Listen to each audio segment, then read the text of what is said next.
Occult क्या होता है, किस किस तरह के फील्ड्स ऑकल्ट में होते हैं, क्यों इसको प्रैक्टिस किया जा सकता है, क्यों इसको सोचने की समझने की जरूरत है। इसके साथ हमने दो सेंसेस को बहुत डीप में जाना। क्लियर वॉयंस को हमने समझा और क्लियर कॉग्निजेंस को हमने समझा। इसके लास्ट में जाते जाते हमने कॉन्शियसनेस पर थोड़ा सा टच किया। हमने जाना कि जो हमारे ड्रीम्स होते हैं वो भी साइकिक एबिलिटी का एक पार्ट हो सकते हैं, उससे कनेक्टेड हो सकते हैं।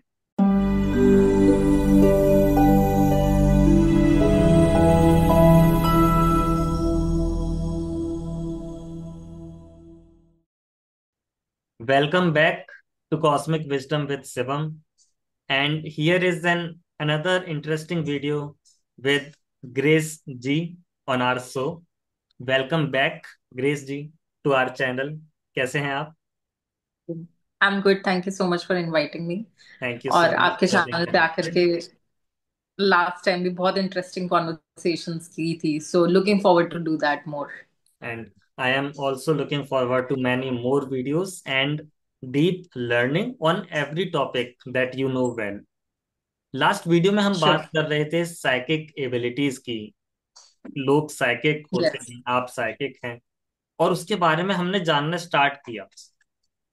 बट जब हम हम्म। साइकिक वर्ड को लेकर के चलते हैं तो हम समझते हैं कि हमारे जो ऋषि मुनि हैं उनके पास भी इस तरह की एबिलिटीज थी। आज के टाइम पर आप देखेंगे बहुत ज्योतिष हैं, एस्ट्रोलॉजर्स हैं, न्यूमरोलॉजिस्ट हैं, टैरो कार्ड्स रीडर्स हैं, और भी कई लोग जो इस तरह की अलग अलग एक्टिविटीज में अपना काम करते हैं, अपनी प्रैक्टिसेस करते हैं।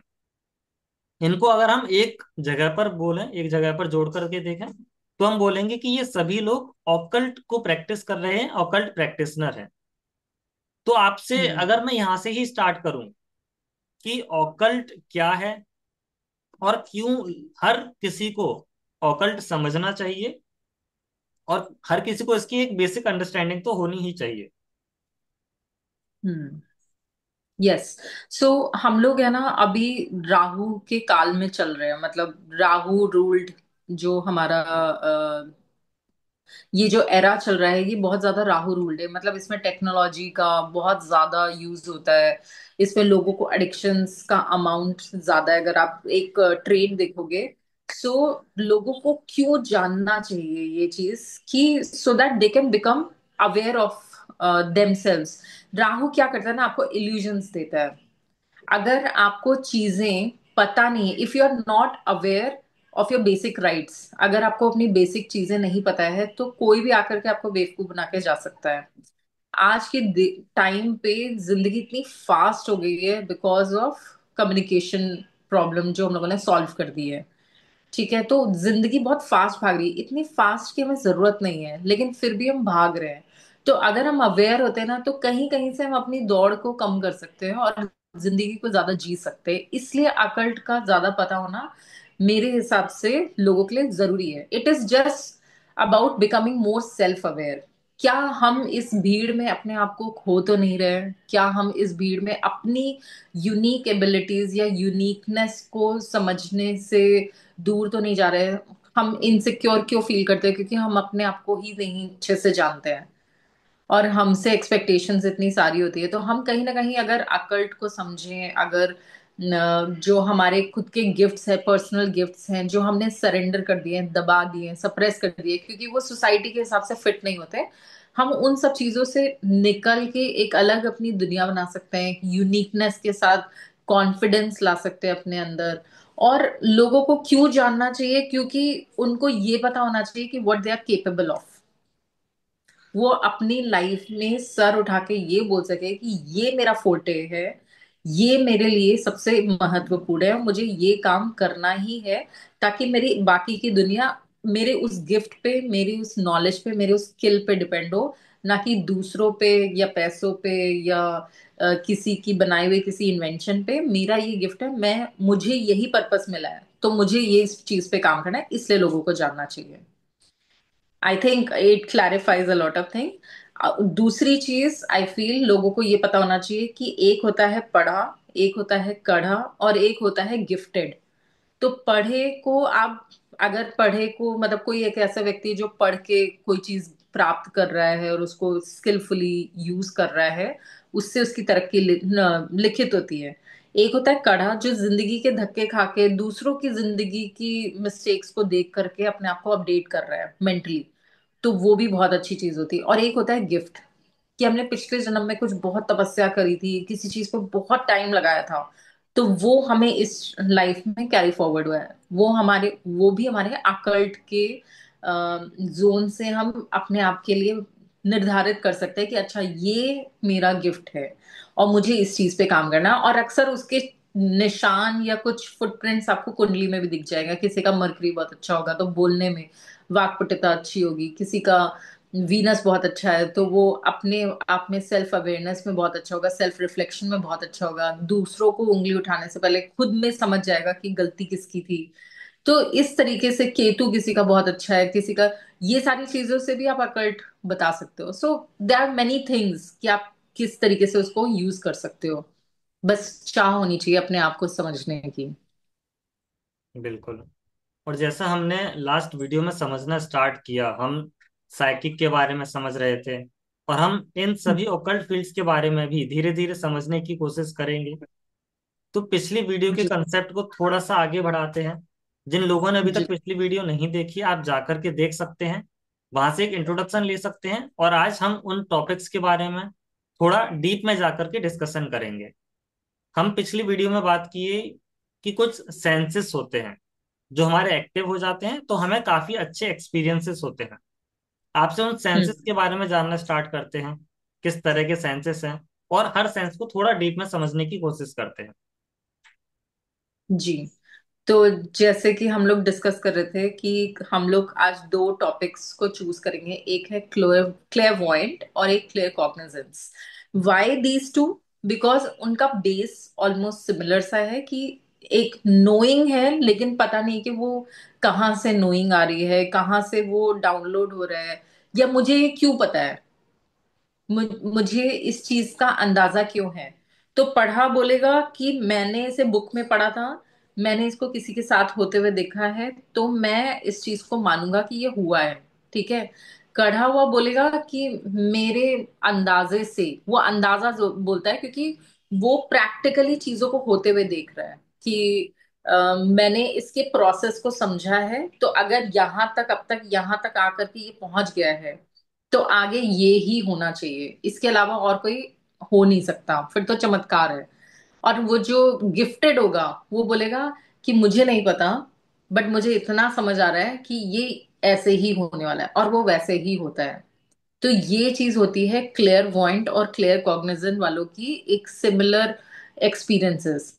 क्लियर वॉइंट मीन्स आपने किसी चीज को चैनल किया, आपको बस कोई चीज देखी आपने और आपको बस वहां पे ना कुछ कुछ सा सीन ऐसे समझ आने लग गया कि हाँ ये ऐसे ही होगा, एंड वो हो जाता है। तो दैट इज दिस थिंग कि आपने फ्यूचर में जा करके, या एक जैसे बोलते हैं ना वर्म होल क्रिएट हुआ, एक टाइम टनल क्रिएट हुआ, आप उसमें 2 मिनट के लिए जूप, जैसे हम लोग बैठे बैठे जोन आउट हो जाते हैं, तो वैसे ही हम लोग वहां पे उस जगह पे खड़े होकर के हमें बस एक सेंस ऑफ हैवीनेस लगा या कुछ डिजीनेस लगा, और हमें बस ऐसा लगा कि यहाँ पे ये चीज होने वाली है, या ये दुकान के साथ ऐसा होने वाला है, या इस पर्सन के साथ ऐसा होने वाला है, या इस प्रोडक्ट को, ऐसे बहुत सारे लोग होते हैं जो बोलते हैं कि ये स्टॉक ऊपर जाएगा, वो खुद नहीं लगा रहे हैं उस स्टॉक में क्योंकि उनका कुंडली फेवर नहीं कर रहा है, लेकिन वो जो सलाह दे रहे हैं वो दूसरों के लिए काम आ रही है। हम्म। ऐसी भी चीजें होती हैं। फिर this is clear point where you can just sense कि क्या चीज चलेगी, क्या चीज नहीं चलेगी, क्या होने वाला है, क्या हो चुका है, या क्या हो सकता है कि संभावनाएं आप बता देते हो, और वो हो जाता है। जैसे आप कहीं जा रहे थे और आपको समझ नहीं आया कि आलू क्यों लेना है, लेकिन आप ले करके आ गए क्योंकि बस आपका मन कर रहा था, पता लगा गेस्ट आए और आलूओं की जरूरत पड़ती, और हम्म। वो तो आप ला चुके हो ऑलरेडी। तो ये भी क्लियर पॉइंट की निशानी थी, जो छोटी छोटी चीजें होती है जो हमारे रोजमर्रा के काम में रहती हैं, लेकिन हम उसको आइडेंटिफाई नहीं करते क्योंकि हम भाग रहे होते हैं। आपने बहुत सारे लोगों को देखा होगा कि अगर आप उनसे पूछोगे कि 2 दिन पहले उन्होंने क्या किया, तो उन्हें पता ही नहीं होगा। क्यों? क्योंकि उन्हें अंदाजा ही नहीं है, वो बस किसी ना किसी चीज के पीछे भाग रहे होते हैं। लेकिन अगर आप एक जगह पे स्टिल हो करके किसी चीज को समझने की कोशिश करोगे तो आपको रियलाइज होगा सबके अंदर ये सारी शक्तियां होती हैं। क्लियर क्लियर पॉइंट तो सबके अंदर ही होनी चाहिए। कि आप बैठे हो, आप किसी चीज को ऑब्जर्व कर रहे हो अगर डेली बेसिस पे, तो जैसे आपके खुद के जो सराउंडिंग में लोग रहते हैं आप उनको भी प्रिडिक्ट करने लग जाते हो, उनके साथ होने वाली घटनाएं प्रिडिक्ट करने लग जाते हो। that is only because you center yourself, you enjoy every moment, and this is also the beauty of present of now। तो ऐसा नहीं है लोग ऐसा सोचेंगे अरे इसके लिए बहुत तपस्या करनी पड़ेगी, नहीं। आपको बस शांत मन से स्थिर होके बैठना है। मेडिटेशन नहीं करना है, सिर्फ उस स्थिरता को जीना है। आप इस समय पे मेरी आवाज सुन रहे हो तो मेरी आवाज का एक एक टोन आपके अंदर मेरे इमोशन की एक झलक लेकर के आपके दिल में उतरे। ये होता है प्रेजेंस ऑफ नाउ। ओके, आप इस मोमेंट पे हो। और अगर आपने इस चीज को समझ लिया, इस चीज को आप फॉलो करने लगे, clairvoyance will become your mojo, your gift, your go to thing. कि आपको लगेगा कि नहीं यार, एग्जाम से डर लग रहा है, और फिर आपको एक मिनट के लिए लगेगा I know everything, I just know कि यही आंसर होगा, भले आपको उस समय पे याद नहीं आ रहा होगा क्योंकि कहीं ना कहीं तो आपने उसको पढ़ा था।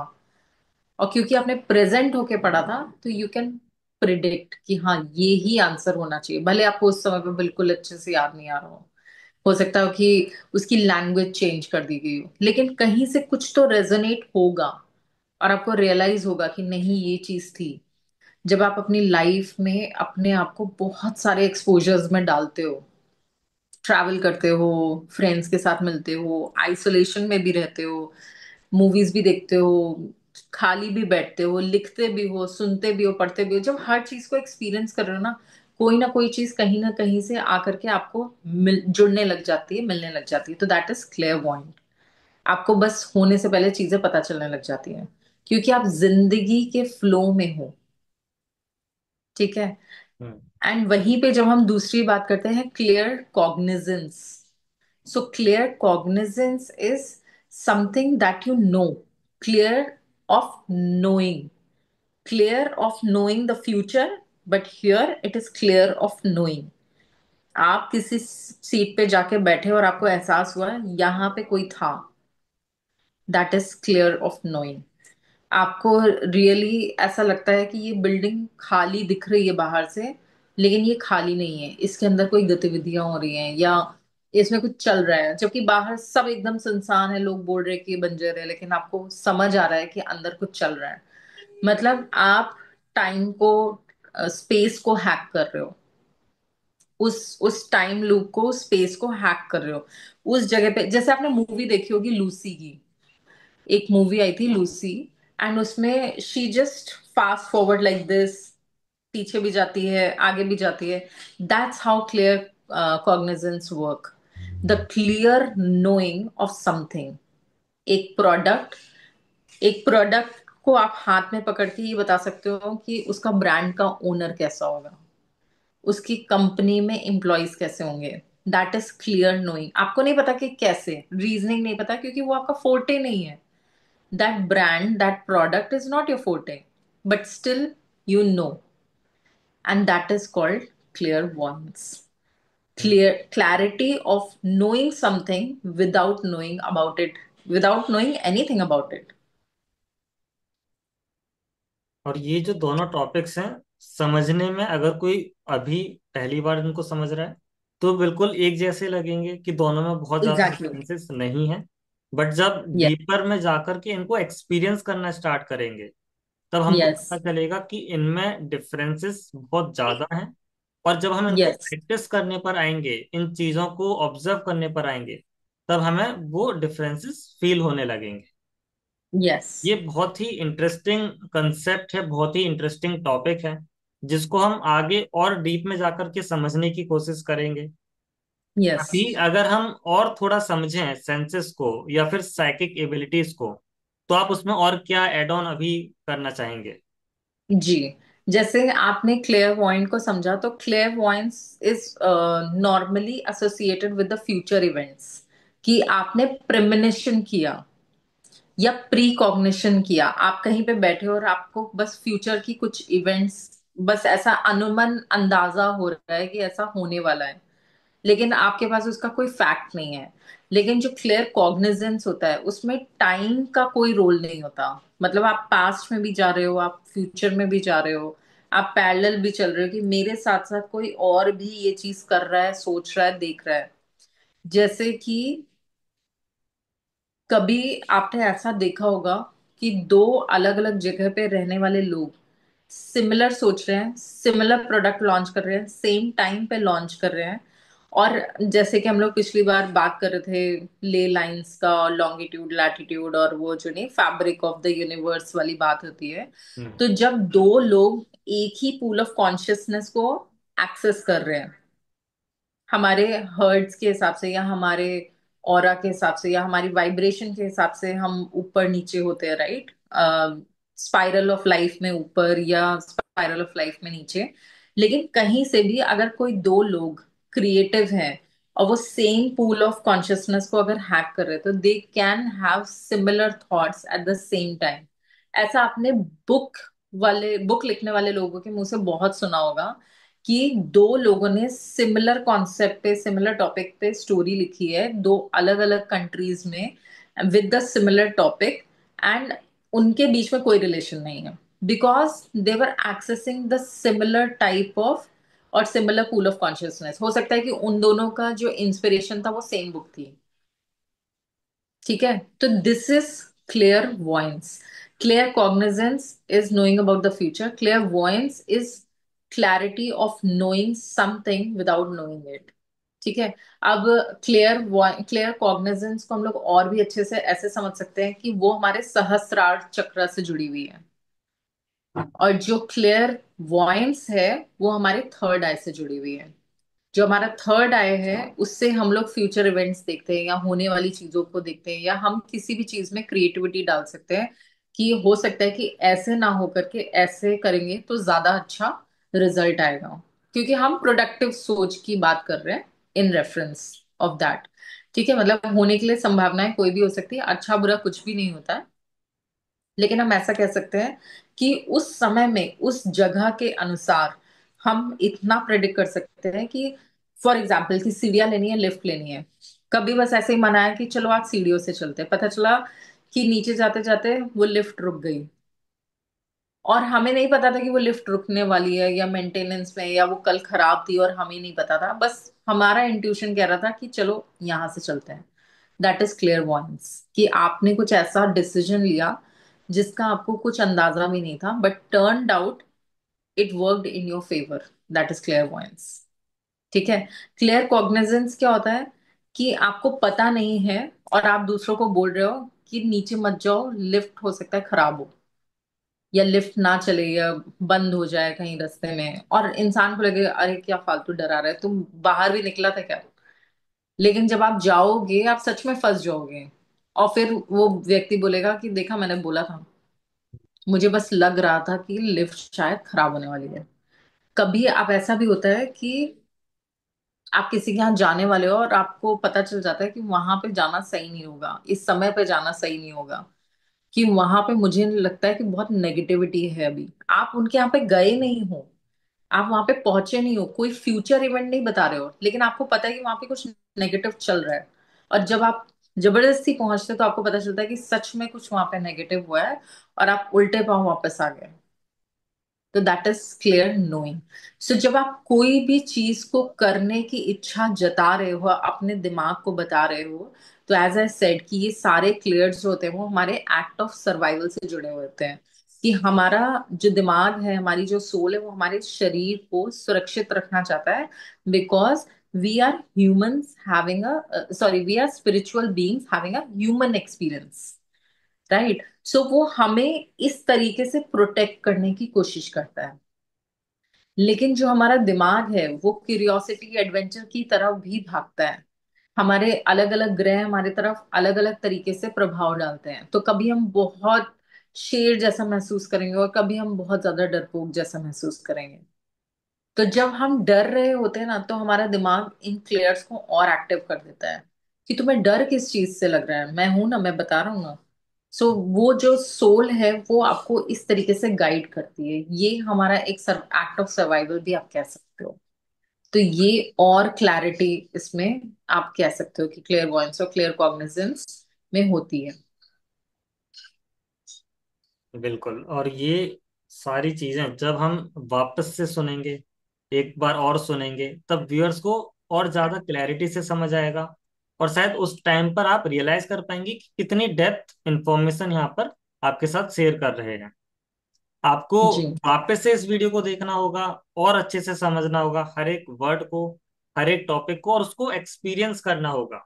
तब जाके ये जी साइकिक एबिलिटीज को आप अच्छे से समझ पाएंगे। ग्रेस जी, अभी अगर हम थोड़ा सा आउट ऑफ द टॉपिक जाएं, इस वाले टॉपिक जी। को यहाँ रोक करके, हमने हम्म। स्टार्ट किया एक पॉडकास्ट हमारे गेस्ट के साथ, और उसमें हमने बात की ड्रीम्स के बारे में, कि हमको जो जी। ड्रीम्स दिखाई देते हैं उनका कोई ना कोई कनेक्शन होता है हमारी लाइफ के साथ।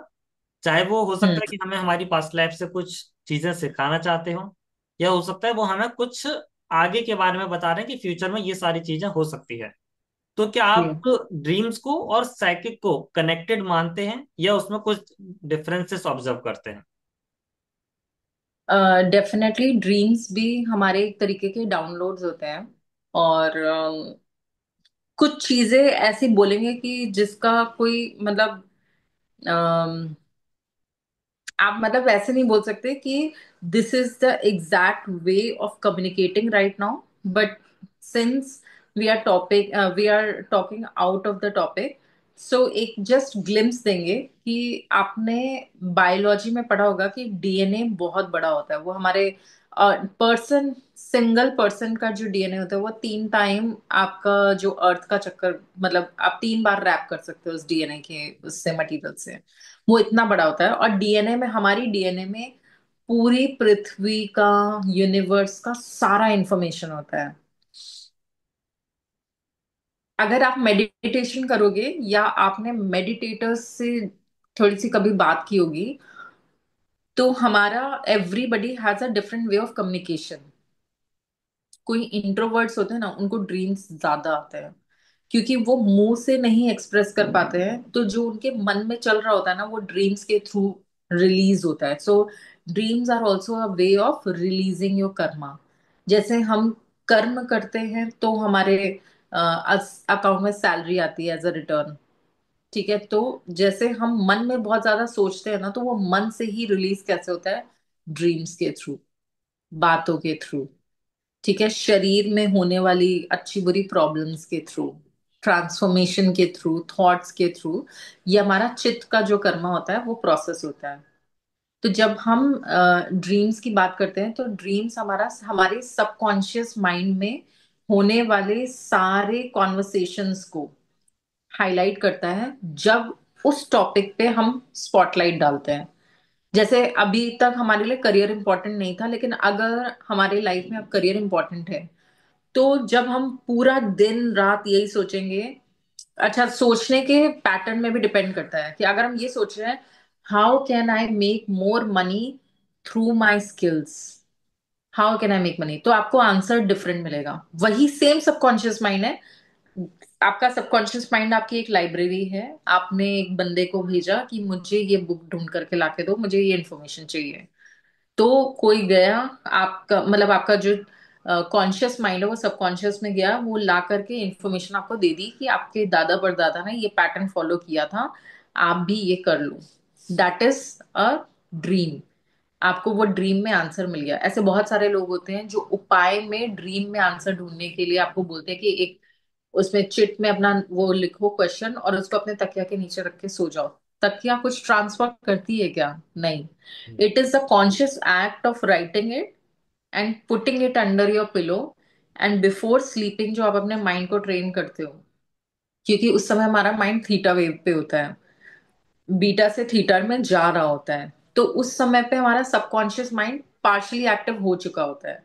तो उस समय पे जो वो इन्फॉर्मेशन देते हैं ना, तो वो उसका आंसर जल्दी मिलता है। इसीलिए बोलते हैं कि सोने से पहले प्रेयर करो, ग्रेटफुल हो, so that subconscious mind positively train हो। और जैसे हम सोचते हैं कि यार मेरा तो है ना काम ही नहीं बन रहा, मेरे तो सारे काम बिगड़े चले जा रहे हैं, तो हमारा माइंड हमें फिर वो नेगेटिव पैटर्न में से एक इंफॉर्मेशन निकाल के देगा और खराब कैसे करना है। Because this is what we are focusing on, खराब होना। ठीक है। अच्छा होना और खराब होना का कीवर्ड हम दे रहे हैं अपने सबकॉन्शियस माइंड को। सेम सबकॉन्शियस माइंड है, will give different answers. That is why आप देखते होगे कुछ लोग नेगेटिविटी के लूप में फंसते चले जाते हैं। So this is how your cognizance works in terms of your dream, where you train your mind or you give information to your mind कि ये चीज मुझे इस चीज का आंसर चाहिए। एंड एक होता है ना पेंसिवनेस कि आप उसी थॉट में घुल रहे हो घुल रहे हो घुल रहे हो। तो आपका सबकॉन्शियस माइंड आपको बोलता है अरे अरे, बॉडी को खराब मत करो, दिमाग को खराब मत करो, मैं आंसर देता हूँ। तो that's how your mind starts to give you answer. So the art of knowing, उसमें जरूरी नहीं कि आप जग रहे हो तभी आपको ये सारे आंसर्स आ रहे हैं, नहीं। हो सकता है कि आप बहुत वर्कोहॉलिक हो, आप बहुत सारा काम करते हो, फिजिकल एक्टिविटी भी इन्वॉल्व है, लेकिन अगर वो पैसिव ओवर थिंकिंग चल रही है कि एक माइंड में क्वेश्चन चल रहा है, so when you sleep you get answers for that. So that act of knowing also comes out through lucid dreaming. I hope I'm making sense. बिल्कुल। बहुत हे वायर नहीं है। राइट। और it is a great information जहां हम हर चीज को connect करने की कोशिश कर रहे हैं। साइकिक एबिलिटीज कोई हवा में बना हुआ कॉन्सेप्ट नहीं है, प्रैक्टिस किया हुआ कॉन्सेप्ट है, एक्सपीरियंस किया हुआ कॉन्सेप्ट है। अलग अलग फॉर्म्स में हो सकते हैं, हमें कभी ड्रीम्स आ रहा है उस फॉर्म में हो सकता है, या फिर हमें कहीं पर एहसास हो जाता है, आभास हो जाता है। जब आप कह रहे हैं कि दो लोग एक सेम कॉन्शियसनेस पर आकर के कोई चीज सोच लेते हैं, वो एक जैसी चीज सोचते हैं, हमें लगता है कि कई बार हम किसी इंसान के साथ अगर बात कर रहे हैं तो दोनों एक ही टाइम पर एक ही सेंटेंस बोल देते हैं, और फिर यस। कहते हैं कि हमारी सोच बहुत ज्यादा मिलती है। तो ये यस। सोच जो मिलना है ये वो है कि हम सेम कॉन्शियस लेवल पर पहुंच चुके हैं, और उस लेवल पर जाकर के हमने थिंक किया, तब जाकर वो एक स्टेटमेंट हम दे पाए। आपको एक और चीज बोले, जी। एक एक जस्ट छोटा सा एडिशन है। सो जैसे हमने पहले देखा है कि ऋषि मुनि तप किया करते थे पहले। उन्हें पता भी नहीं था कि भगवान क्या होते हैं, गॉड्स क्या होते हैं, लेकिन कहीं ना कहीं से उन्होंने तप करना शुरू किया। तो तप से क्या होता है ना, एक अच्छी चीजों के पूल ऑफ कॉन्शियसनेस क्रिएट किया उन्होंने। आप अब अगर एक जगह पे डेली बैठ करके हनुमान जी की पूजा करने लग जाओ, कोई थोड़ा सा भी अवेयर व्यक्ति होगा उस कमरे में आएगा, उसको पता भी नहीं है कि यहाँ पे हनुमान जी की पूजा होती है। वो बैठेगा, वो बोलेगा मुझे बहुत एनर्जी फील हो रही है इस रूम में आके, मुझे बहुत अच्छा लग रहा है, मुझे लग रहा है मैं उड़ सकता हूँ। वो डिस्क्रिप्शन भी ऐसा ही देगा हम्म। कि मुझे लग रहा है मैं उड़ सकता हूँ। वो स्पेशली ये सारे शब्द यूज करेगा, मुझे लगता है कि मुझे बहुत कुछ आता है, I am so confident, I am feeling so fearless. तो वो हनुमान जी की सारी चीजें बता सकता है। सिमिलरली कौन सा व्यक्ति कहाँ पे ज्यादा टाइम स्पेंड करता है और उस जगह पे बैठ के वो सबसे ज्यादा क्या सोचता है, that is the pool of consciousness. ठीक है। जो हमारे देवी देवता हैं उनके फॉर्म तो अगर आपको पता होगा तो उनका सिर्फ वर्णन था, चित्र नहीं बना था। चित्र जयपुर के किसी प्रिंटिंग प्रेस वाले ने अपनी बुक बेचने के लिए किसी चित्रकार से बनवाया था। उसने बोला था कि इन वेदों को पढ़ो और ये जो गॉड्स की डिस्क्रिप्शन है उससे मिलते जुलते ह्यूमनॉइड, ऐसी चीज जो ह्यूमंस एक्सेप्ट करें, ऐसे चित्र बनाओ। तो आज हमें पता है कि हनुमान जी ऐसे दिखते थे, शिव जी ऐसे दिखते थे, लेकिन ऐसा उनका कोई वर्णन नहीं था। इट इज कि gods are pool of consciousness. वैसे ही डर, खुशी, happiness is all pool of consciousness. जब आप उस फ्रीक्वेंसी पे वाइब्रेट करते हो यू कैन एक्सेस दैट। तो जब आप फियर पे, तो आपने देखा होगा कि कोई कभी कभी बहुत प्रैक्टिकल लोग भी इन सारी स्किल्स को यूज करने लग जाते हैं, या इन सारे क्लेयर्स को एक्सपीरियंस करने लग जाते हैं जब वो अपने बहुत लोवेस्ट फॉर्म पे होते हैं या वो डरे हुए होते हैं, अपनी जान की उनको बहुत ज्यादा चिंता होने लग जाती है, तब उनके भी क्लेयर्स एक्टिव हो जाते हैं, उनको सपने आने लग जाते हैं, उनको होने वाली चीजें पहले दिखने लग जाती हैं। तो it is the way of your soul protecting your body. when you think you are important, when you think you are blessed every day, when you are grateful, तो आपकी सोल आपको फुल प्रोटेक्शन देती है। जो हम लोग बोलते हैं ना एंजल्स, ये सारी चीजें आपको प्रोटेक्ट कर रही हैं, it's because you have access to that. And now मंदिर जाने से क्या होता है, वहां का जो अ, वास्तु होता है उस चीज को और स्ट्रेंथन कर देता है। वो उस पूरे ऑरा को, उस पूरे हमारा जो ऑरिक फील्ड होता है उसको और स्ट्रांग कर देता है। तो वो हमारा बिलीफ सिस्टम रीइंफोर्स हो जाता है कि हाँ, आई एम प्रोटेक्टेड। तो इसलिए हम ऐसी सारी चीजें एक्सपीरियंस करते हैं। I hope I am not confusing more. बिल्कुल, और ये सभी चीजें जितना डीप है उतना ही समझने के लिए भी जरूरी है, क्योंकि हर चीज को एक्सपीरियंस करके ही हम एक साइकिक एबिलिटी को समझ सकते हैं और उसके बाद हम यस। उसको डेवलप कर सकते हैं। This was an yes. Very interesting video, very interesting session with you. Thank you so much for being connected. आज की वीडियो में हमने जाना कि ऑकल्ट क्या होता है, किस किस तरह के फील्ड्स ऑकल्ट में होते हैं, क्यों इसको प्रैक्टिस किया जा सकता है, क्यों इसको सोचने की समझने की जरूरत है। इसके साथ हमने दो सेंसेस को बहुत डीप में जाना। क्लियर वॉयंस को हमने समझा और क्लियर कॉग्निजेंस को हमने समझा। इसके लास्ट में जाते जाते हमने कॉन्शियसनेस पर थोड़ा सा टच किया। हमने जाना कि जो हमारे ड्रीम्स होते हैं वो भी साइकिक एबिलिटी का एक पार्ट हो सकते हैं, उससे कनेक्टेड हो सकते हैं। आगे की वीडियो आप पूरा देखें और एक डीप अंडरस्टैंडिंग को लें। और don't forget to like, share and subscribe. Thank you so much for being connected. Thank you so much.